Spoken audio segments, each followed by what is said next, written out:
2026 উচ্চ মাধ্যমিক ফোর্থ সেমিস্টারে নিউট্রিশন বা পুষ্টিবিজ্ঞানের কোন কোন অধ্যায়গুলি আছে এবং প্রশ্নের প্যাটার্ন কেমন হবে তা নিয়ে আজকের এই ভিডিওতে আলোচনা করব। কাজেই যারা উচ্চ মাধ্যমিক ফোর্থ সেমিস্টারের ছাত্রছাত্রী রয়েছে এবং যাদের নিউট্রিশন বা পুষ্টিবিজ্ঞান বিষয়টি রয়েছে তারা অবশ্যই সম্পূর্ণ ভিডিওটি দেখে নাও। পড়াশোনা শুরু করার আগে অবশ্যই যদি একবার সিলেবাসটা এবং প্রশ্নের প্যাটার্ন সম্বন্ধে স্বচ্ছ ধারণা পাওয়া যায় তাহলে পড়াশোনার ক্ষেত্রে অনেকটাই সুবিধা হয়। তোমরা ভিডিওটা দেখে হয়তো ভাববে যে এগুলো ইংলিশে রয়েছে। হ্যাঁ, তোমাদের পর্ষদ থেকে ইংলিশে দেওয়া হয়েছে, তবে ইংলিশে থাকুক না কেন আমি তোমাদের এটা বাংলাতে বলবো, এবং যাদের ইংরেজিতে আছে অর্থাৎ ইংলিশ ভার্সন যাদের আছে তারা অবশ্যই ইংলিশও দেখবে। তো দেখো, তোমাদের ক্লাস 12 সেমিস্টার 4 তোমরা সকলেই দেখতে পাচ্ছ, এবং তোমাদের নিউট্রিশন বা পুষ্টিবিজ্ঞান পরীক্ষাটি থার্ড সেমিস্টারে হয়েছিল 35 নম্বর এবং ফোর্থ সেমিস্টারেও তোমাদের থাকছে 35 নম্বর। ঠিক আছে, এবং বলি তোমাদের ইউনিট আছে দুটো। ঠিক আছে, কটা ইউনিট বললাম? তোমাদের ইউনিট আছে দুটো, first unit and second unit. এই ফার্স্ট ইউনিট থেকে তোমাদের প্রশ্ন আসবে 19 নম্বরে। ঠিক আছে, আমি প্রশ্নের প্যাটার্নটা কেমন হবে লাস্টে বলে দিচ্ছি, একদম সহজ প্যাটার্ন। তোমাদের প্রথম যে ইউনিট আছে সেই ইউনিট থেকে আসবে 19 নম্বরের প্রশ্ন, এবং 16 নম্বর আসবে দ্বিতীয় ইউনিট থেকে। ঠিক আছে, দ্বিতীয় ইউনিট থেকে আসবে 16 নম্বর প্রশ্ন।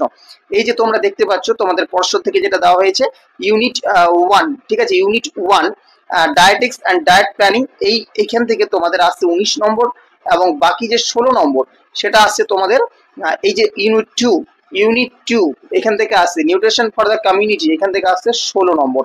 ঠিক আছে, এবার কি কি অধ্যায় আছে তোমাদের আমি বলে দিই। প্রথমেই আমরা যাব ফার্স্ট ইউনিট। ফার্স্ট ইউনিটের চ্যাপ্টার আছে তোমাদের এখানে 3টি। ঠিক আছে, তো প্রথম যে ইউনিটটা আছে সেটা হচ্ছে nutrition in pregnancy and lactation, অর্থাৎ গর্ভাবস্থা এবং স্তন্যদানকালে পুষ্টি। এর আন্ডারে কিছু ইউনিট রয়েছে। ঠিক আছে, সাব ইউনিট রয়েছে, মানে এই অংশগুলো তোমাদেরকে পড়তে হবে, যেগুলো আছে elementary concept of pregnancy as a psychological demanding condition, অর্থাৎ গর্ভাবস্থার প্রাথমিক ধারণা একটি শারীরবৃত্তীয় চাহিদাপূর্ণ অবস্থা। Nutritional allowance and balance diet for pregnant women, এটা হচ্ছে তোমার যে একটা নিউট্রিশন অ্যালাউন্স বলতে কি বোঝায়, যে গর্ভবতী যে মহিলাদের জন্য যে পুষ্টির ভাতা এবং সুষম খাদ্য। আর nutritional allowance and balance diet for lactating mothers, আর একটা হচ্ছে তোমার স্তন্যদানকারী মায়েদের জন্য পুষ্টি ভাতা এবং সুষম খাদ্য। এটা গেল তোমাদের প্রথম ফার্স্ট ইউনিটের প্রথম অধ্যায়। এবারে তার পরেরটা আছে দেখো 2 এরটা আছে নিউট্রিশন ফর ইনফ্যান্টস, অর্থাৎ হচ্ছে শিশুদের জন্য পুষ্টি। ফার্স্টেই আছে তোমাদের ব্রিস্ট ফিডিং অর্থাৎ বুকের দুধ খাওয়ানো, colostrum and mature milk, their composition and significant in growth and development infants, অর্থাৎ বুকের দুধ খাওয়ানো, কোলোস্ট্রাম এবং পরিপক্ক দুধের গঠন এবং শিশুদের বৃদ্ধি ও বিকাশের তাৎপর্য।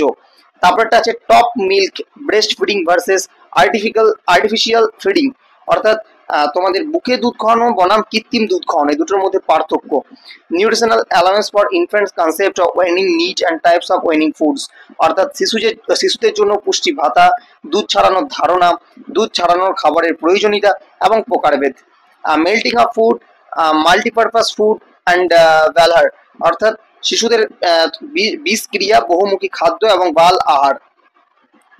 Feeding problems of infants and defective feeding practice and relation to মেন্ট, অর্থাৎ রক্ষণাবেক্ষণের সাথে তোমাদের এটা হচ্ছে যে শিশুদের খাওয়ানোর সমস্যা এবং রক্ষণাবেক্ষণের সাথে সম্পর্কিত ত্রুটিপূর্ণ খাওয়ানোর পদ্ধতি।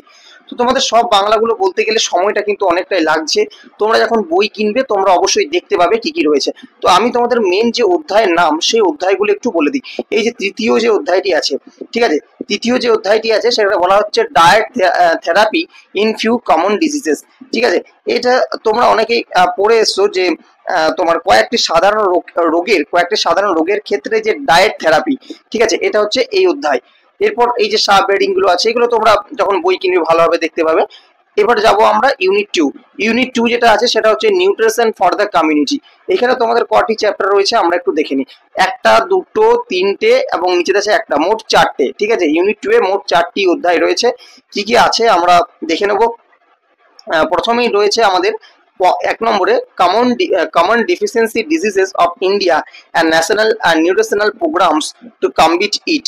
ঠিক আছে, আমাদের এই একটা অধ্যায়। যখন তোমরা এগুলো আমি এই কারণে বলছি, কারণ ধরো তোমরা যখন বই কিনবে, ঠিক আছে, তোমরা যখন বই কিনবে তখন তোমাদের ক্ষেত্রে এগুলো একটু মিলিয়ে নেবে। ঠিক আছে, অনেক সময় তো ভুল থাকতেই পারে। ঠিক আছে, তো এগুলো এটার যে বাংলা মিনিং সেটা হচ্ছে যে ভারতে সাধারণ পুষ্টির অভাবজনিত রোগ এবং জাতীয় পুষ্টির অভাবজনিত রোগ এটি মোকাবিলার জন্য কিছু কর্মসূচি। আচ্ছা, দ্বিতীয় যে অধ্যায়টি রয়েছে সে অধ্যায়টি কি আছে দেখো, supplementary feeding programmes and organisation to combat malnutrition, অর্থাৎ অপুষ্টির বিরুদ্ধে লড়াইয়ের জন্য সম্পূরক খাদ্য কর্মসূচি এবং সংস্থা। আচ্ছা, এরপর দেখো 3 নম্বর যে অধ্যায়টি আছে সেখানে কি আছে দেখো, 3 নম্বর যে অধ্যায় আছে এখানে বলা হচ্ছে nutrition education for the community, সাম্প্রদায়িকের জন্য পুষ্টির যে জ্ঞান বা পুষ্টি বিজ্ঞানের যে শিক্ষা। আচ্ছা, 4 নম্বর যে অধ্যায় সেখানে বলা হচ্ছে নিউট্রিটিভ ভ্যালু ফর ফুডস, অর্থাৎ খাদ্যের পুষ্টিগুণ বিচার। এই ছিল তোমাদের অধ্যায়। এবার তোমাদের আমি বলবো যে তোমাদের প্রশ্নের প্যাটার্নটা কেমন হবে, ঠিক আছে। আর তোমরা জানো যে তোমাদের প্রজেক্টে কত নম্বর থাকবে, প্রজেক্ট বা অ্যাসাইনমেন্ট যেটা দেয় তোমাদের সেখানে 15 নম্বর করে মোট 30 নম্বর থাকে, ঠিক আছে, দুটি ইউনিট টেস্টে। তো এই ছিল তোমাদের মোট দুটি ইউনিট এবং তার মধ্যে মোট 7টি তোমাদের অধ্যায় রয়েছে। এবার বলি, তোমাদের প্রশ্ন হবে 35 নম্বরের এবং এই 35 নম্বরের মধ্যে তোমাদের 5টা থাকবে 2 নম্বরে, ঠিক আছে। কি বললাম, 5টা থাকবে 2 নম্বরে, মোট হচ্ছে 5 × 2 10। প্রথম অংশে তোমাদের 5টা 2 নম্বরের প্রশ্ন থাকবে, মোট 10 নম্বর। আচ্ছা স্যার, এখানে কি তাহলে অপশন পেতে পারি? হ্যাঁ, অপশন থাকবে। যে যে প্রশ্নগুলোর সাথে অপশন দিবে তুমি সেই প্রশ্নগুলোর সাথেই অপশন পাবে। অর্থাৎ তোমাকে 12টা, এখানে 5টা আছে তো তোমাকে হয়তো 7টা প্রশ্ন দিয়ে দিল, তুমি ভাবলে আমি যে কোনো 5টা করবো, না, ওরকম সিস্টেমটা না।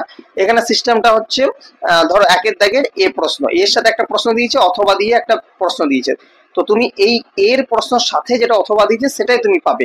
অর্থাৎ মাধ্যমিকের ভৌত বিজ্ঞানের মতো, ঠিক আছে, যে প্রশ্নের সাথে অথবাটা দেবে তুমি সেই প্রশ্নটাই অথবা হবে, আর যদি একটাই প্রশ্ন দেয় তাহলে কোনো অথবা নেই, তোমাকে ওটাই করতে হবে। আচ্ছা, এই গেল একটা। আর একটা হচ্ছে তোমার 5 নম্বরের 5টা প্রশ্ন আসবে, ঠিক আছে, মোট হচ্ছে 25 নম্বর। তাহলে প্রথমে গেল 10 এবং তারপর হচ্ছে 25, মোট তাহলে হচ্ছে কত, 35 নম্বরের পরীক্ষা। 5টা যে 5 নম্বরে দেবে, এক্ষেত্রে বলে রাখি প্রত্যেকটা প্রশ্নের সাথে একটা করে অর থাকবে, সেই দুটোর মধ্যে একটা করতে হবে, ঠিক আছে, প্রত্যেকটা প্রশ্নের সাথে একটা করে অর তোমাদের থাকবে। আচ্ছা স্যার, এই প্রশ্নে কি সম্পূর্ণ বড় 5 নম্বর লিখতে হবে? না, কোথাও কোথাও 5 নম্বরও থাকতে পারে, কোথাও কোথাও 3+2 থাকতে পারে, 1+4 থাকতে পারে, 2+3 থাকতে পারে, এরকম ভাবে কিন্তু ভেঙে প্রশ্ন দেওয়া হয়। একেবারে বড় যে 5 নম্বর প্রশ্ন আছে এমনটা সম্ভবত নেই, বা দেওয়ার সম্ভাবনা এখন থাকে না, যে সমস্ত প্রশ্নগুলো দেখা যায় একমাত্র ছবি ছাড়া। তো এক্ষেত্রে 3+2 1+4 এই হিসাবে কিন্তু প্রশ্নের গুলো আসবে তোমাদের, ঠিক আছে। তো এই ছিল তোমাদের প্রশ্নের প্যাটার্ন এবং তোমাদের সম্পূর্ণ সিলেবাসটা আলোচনা। তো কেমন লাগলো ভিডিওটি অবশ্যই জানাও। ভিডিওটি শেষ করার আগে তোমাদের আমি কিছু কথা জানাতে চাই। তোমরা এখনো পর্যন্ত যারা বই কেনোনি, আমি বলবো একটু অপেক্ষা করো, আমি তোমাদের জন্য বেস্ট নিউট্রিশন বা পুষ্টিবিজ্ঞানের বই কোনটি হবে সেটা তোমাদের সাজেস্ট করবো, তারপর তোমরা একটু কেনো।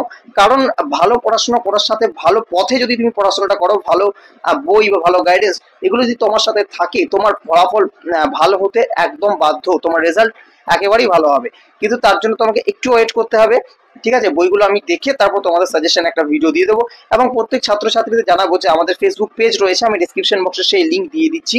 তোমরা যদি চাও সেখানে আমাদের সাথে যুক্ত হতে পারো, সেখানে পড়াশোনা সংক্রান্ত যাবতীয় তথ্য দেওয়া হয়। এছাড়া তোমরা তোমাদের কোনো জিজ্ঞাসাবাদ প্রশ্ন থাকলে সেখানে তোমরা সরাসরি জিজ্ঞাসা করতে পারো। তো আজকের ভিডিও এ পর্যন্ত ছিল। যদি তোমাদের ভালো লেগে থাকে অবশ্যই লাইক করবে, কোনো প্রবলেম বা কোনো সমস্যা থেকে থাকলে তোমরা কমেন্ট করে সেটা জিজ্ঞাসা করতে পারো। ভিডিওটা পারলে শেয়ার করবে এবং চ্যানেলটি নতুন দর্শক হলে চ্যানেলটিকে সাবস্ক্রাইব করতে একেবারে ভুলবে না।